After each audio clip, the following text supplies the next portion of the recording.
Hello and welcome to another video. I'm Krypton Caged and I'm going to show you how I color graded my edit that I posted yesterday.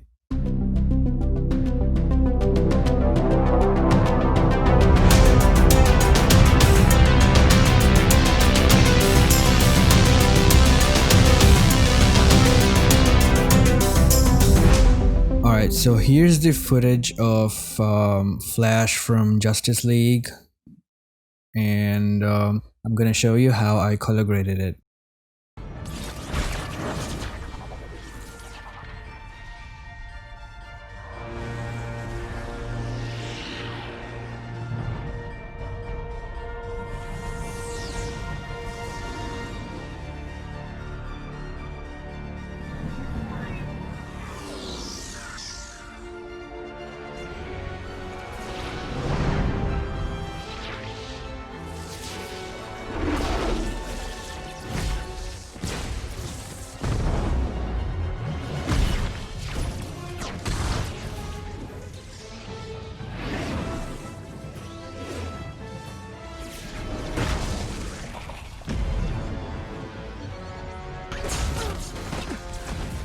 So let's begin by adding a new adjustment layer.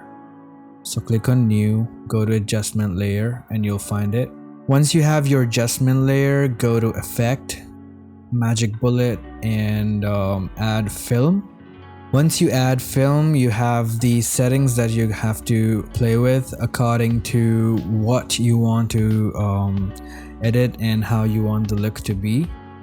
So usually I go to I keep my negative stock at Kodak Vision 2, which is the fourth option, and I selected the print stock from Fujifilm. You can select any one, it depends on what your specific look is. So for this one I selected the Fujifilm, which is the third one.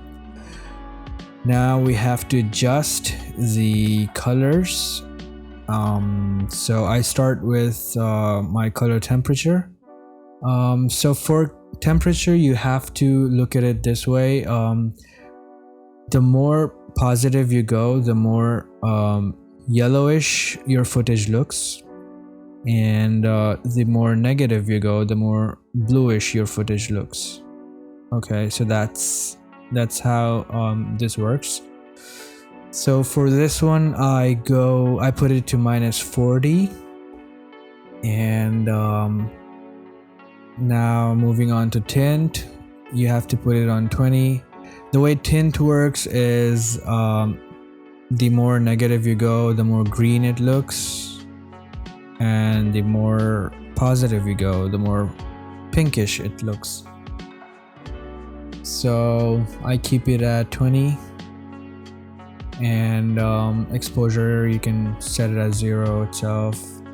Contrast, you'll have to reduce the contrast a bit for the shadows to pop up. So I keep it at -40 for this one. Saturation, you'll have to increase this quite a bit because I'm gonna reduce it later on, but I still want my colors to pop up, so I keep my saturation a bit high. So keep it at 140. You can leave the skin tone. For vintage and modern, it kind of acts like a contrast. If you increase this more to the positive, it shows a bit of more contrasty image, more film-like. If you go vintage, it shows you a bit reduced contrast and more like the old films. So that's cool. You can add some grain. I added only 10% for this because Snyder didn't add much grain to Zack Snyder's Justice League as he did for his previous films. So for this one, we'll keep it only at 10%. Alright, vignette, you can increase that to 40%. Now the strength is how much of the effect you want applied. So basically 0 is none and 100 is full on. I keep it just a little bit, which is around 40%. There you go. Now moving on to the next step, which is levels. You need to go to effect, color correction, and levels. So add a levels effect and you need to tweak it a bit. These are the settings that I used.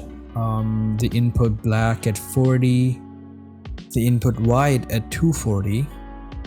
I reduced the gamma to 0.9, increased the output black to 10, reduced output white to 250. So these are the settings I used. Notice how it's a little more dark.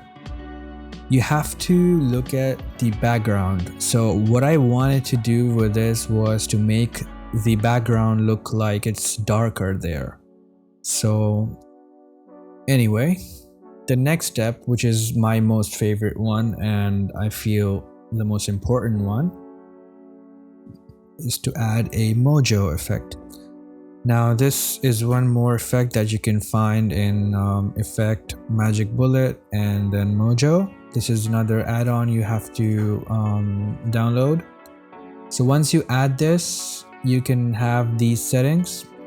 So to go from the beginning, I'll talk about the settings individually. So the mojo and mojo tint are basically the same as the one in film. It's basically adding a bit of green, film type look to it. So you can keep it at 40, both of them. Punch is basically darkening the footage even more without losing the subject. So you can tweak that accordingly and how you want the footage to feel. For this one, I've kept it at 40, but it depends. You can keep it at 10 or 20. It depends on what you want. For me, it works at 40, so that's what I'm keeping it at. Bleach is the saturation type of effect that you can play around with. You can tweak it according to your liking, but basically if you go up to 200, the whole footage turns black and white. It's basically your saturation setting, but not exactly that. I keep it at 40, and then you can leave these as it is. Vignette, again, I have increased it to 40 because I want the background footage to look darker than the subject. You don't have to do this, but for this effect, I'm keeping this as 40. Now you can go to corrections. I've lowered the exposure even more. You can tweak this according to what you want, but I'm keeping it at -1. And cool and warm is the same as the temperature you've seen in film. So for this one, I'm keeping it -20. Green and magenta, again, is like tint. You can make it more green or you can make it more pinkish. So for this one, I'm keeping it 20 because I want the skin to not show up as green or blue. I still want the skin to be, as is. And there's another setting for skin. You can keep it more yellowish or you can keep it more pink. So I'm gonna just keep it slightly pink because our footage was tweaked so much that affects the skin as well. So I just want the skin to look natural. So there you have it. You can see now that I'm turning off the settings. This is before. See how everything is so bright.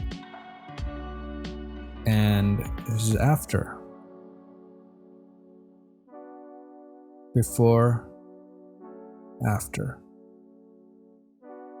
So I'm gonna play this from the beginning. Notice how this frame looks so much darker and the blues are still standing out.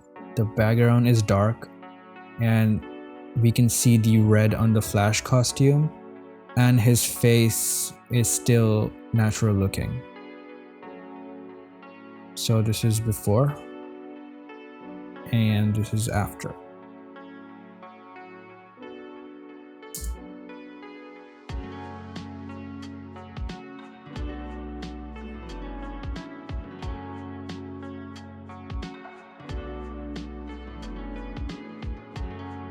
You can further go back into the settings and change it according to what you need. Like you can go and tweak the cool and warm settings, but I like to keep it cool. So -20 is my setting. I like the blue look because that's how the scene is gonna look in Zack Snyder's Justice League.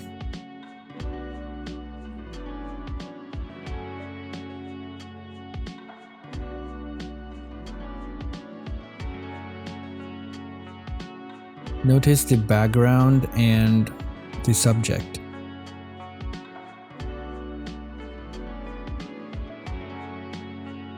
The only problem while editing this is that the sky is still bright, which it's not supposed to be in the final edit, but I don't have the sky separately, so I can't edit that.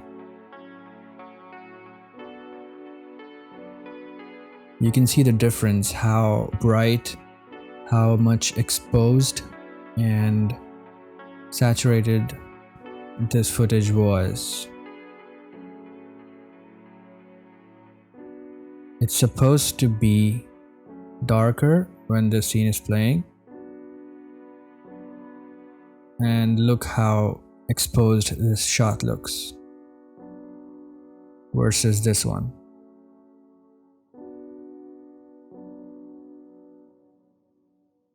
Alright guys, that's it. I hope I was helpful. If you're making your own edits, please make sure to tag me on Twitter at Krypton Caged.